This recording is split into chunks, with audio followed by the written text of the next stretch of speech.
बिस्मिल्लाहिर्रहमानिर्रहीम। नाज़रीन, आज हम मौजूद हैं सरगोदा यूनिवर्सिटी में और सरगोदा यूनिवर्सिटी में हम आज पूछेंगे लड़कों से और यहाँ मौजूद तालिब इल्मों से कि क्या ये इमरान खान की हुकूमत से उम्मीद है, ये उम्मीद रखते हैं कि इमरान खान की जो मौजूदा हुकूमत है ये सर्वाइव कर पाएगी। क्या ये तब्दीली जो मुल्क में महंगाई, जो माशी मसले हैं, फॉरेन पॉलिसी, इन तमाम चीज़ों को क्या हैंडल कर पाएगी। और इमरान खान की मौजूदा हुकूमत की जो पॉलिसीज़ हैं, क्या आने वाले वक्त में वो जो इमरान खान का नारा था कि नया पाकिस्तान, क्या नया पाकिस्तान बन पाएगा, क्या हमें नया पाकिस्तान बनता हुआ नज़र आएगा। तो हम सरगोदा यूनिवर्सिटी के मौजूद तालिब इल्मों से पूछेंगे कि ये अपने व्यू दें। हमारे साथ मौजूद हैं फैसल, ये MA उर्दू कर रहे हैं, 4th सेमेस्टर के तालिब इल्म हैं। तो हम इनसे पूछेंगे कि ये इमरान खान की हुकूमत के बारे में क्या कहना चाहेंगे। जी इमरान, मैं बिल्कुल जो है इमरान खान की हुकूमत से मुतमईन हूँ। उसकी वजह यह है कि पहले जो अपना निज़ाम बिगड़ा हुआ था 35-40 साल से, क्या वो 2-3 सालों में क्या आप क्या समझते हैं कि वो ठीक हो जाएगा। वो लगे हुए हैं। अगर इंतजाजियात के हवाले से बात की जाए तो वो बताते खुद बहुत अच्छे लीडर हैं, हम बिल्कुल उनसे मुतमईन हैं और हम बिल्कुल उनसे फिर उम्मीद है कि आने वाले वक्त में ना वो हमारी उम्मीद पूरा करेंगे और इंशाअल्लाह हुकूमत आइंदा आने वाले 5 साल में। नाज़रीन, जैसे फैसल भाई कह रहे हैं कि इंशाल्लाह इमरान खान कामयाब होंगे।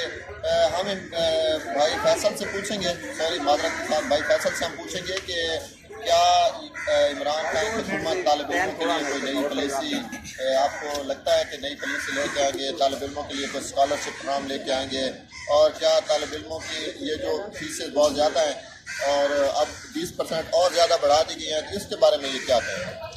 इंशाअल्लाह उम्मीद रहिएगा वो इस पर काम कर रहे हैं तो इंशाअल्लाह आहिस्ता आहिस्ता मैं अभी तो पहला दूसरा साल था, तीसरे साल में ये आप जो है ना आप इससे बिल्कुल पर उम्मीद करिएगा तो आप इंशाअल्लाह मायूस बिल्कुल नहीं करेंगे और बिल्कुल स्पेशली वो इस तरह के मतलब काम कर रहे हैं जो कि आगे के लिए मुश्किल साबित।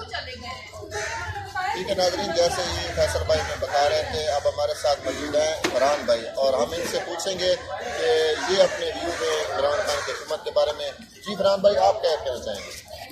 अस्सलाम वालेकुम।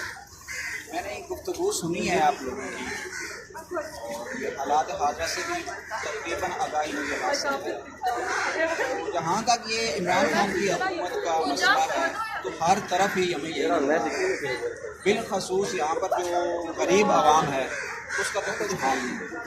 पहले आप देख लें कि हमारी फ़ीस का ही देख लें, हमारी फ़ीस थी 10,000 के लगभग, अब हमारी है वो तकरीबन 12 से 13,000।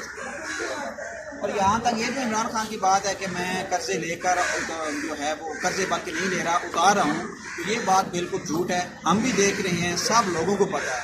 और ये कर्जा लास्ट टाइम भी उनके लिए अभी एक जो फॉरेन कंट्री से एक जो है वो कमेटी आई हुई है, उनके साथ मुआहदे चल रहे हैं और तकरीबन आई थिंक $15 अरब का उन्होंने कर्जा लेना है।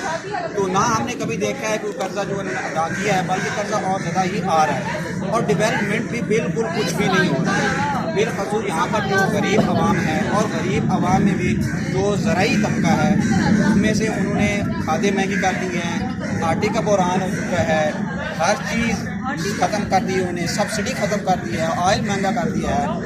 उसके अलावा अब वो जो चीज़ लेते हैं मज़दूर से वो उनसे सस्ती लेते हैं, जो उनको देते हैं वो महंगी देते हैं। तो मेरे ख्याल में ये जो अभी हुकूमत है ये सर्वाइव नहीं कर सकती। अगर ये 5 साल निकाल भी गई तो नेक्स्ट टाइम में इसका मुझे कोई चांस नज़र नहीं आता। नाज़रीन, जैसे फरहान भाई हमें बता रहे हैं कि मौजूदा हुकूमत की जो पॉलिसी हैं किस तरह इमरान खान करते जा रहे हैं, लेकिन आवाम पे वो करके लगते हुए नज़र नहीं आते। ना तालिब इल्मों के बारे में कोई नई पॉलिसीज आ रही हैं, ना कोई स्कॉलरशिप प्रोग्राम दिया जा रहा है। तो ये तमाम चीज़ें देखते हुए, महंगाई देखते हुए हमें ये महसूस हो रहा है कि आने वाले वक्त में 2023 में इमरान खान की हुकूमत बनती हुई नज़र नहीं आती। अगर इसी तरह हालात रहे तो हो सकता है अवाम टर्न लेकर दोबारा नून लीग या पीपल्स पार्टी की तरफ चली जाए। तो नाजरीन, ये हमारे साथ फरहान भाई और फैसल भाई मौजूद थे सरगोदा यूनिवर्सिटी से। हम इनका शुक्रिया अदा करते हैं कि ये हमारे प्रोग्राम में शामिल हुए, ये हमारे प्रोग्राम में आए।